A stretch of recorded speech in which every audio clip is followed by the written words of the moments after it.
29 Mart Amerikada Azərbaycanlı MMA-çı Tofiq Musayev Çilili İqnasio Bahamondosla qarşılaşdı. İlk raundu Bahamondos uzaq məsafədən low kicklərlə Tofiqi yaxına buraxmadı. İkinci raundda işıq sürəti ilə sol zərbə Musayeva ağır knockdown saldı. İqnasio var gücü ilə ground and poundda Tofiqə əsl cəhənnəm yaşadır.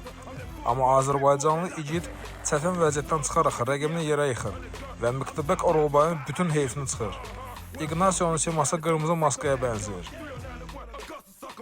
Borçalı yırtıcısı isə onu qan gölündə boğur. Bahamondos üçün bu raund sağ qalmaq sınağı idi. Sonuncu raundda Tofiq likvidasiya rejiminə qoşur və döyüşdən öncə ona inanmayanların ağzını bağlayır. Nəticədə Tofiq Musayev hakimlərin yekdilli qərarı ilə qələbə qazanır.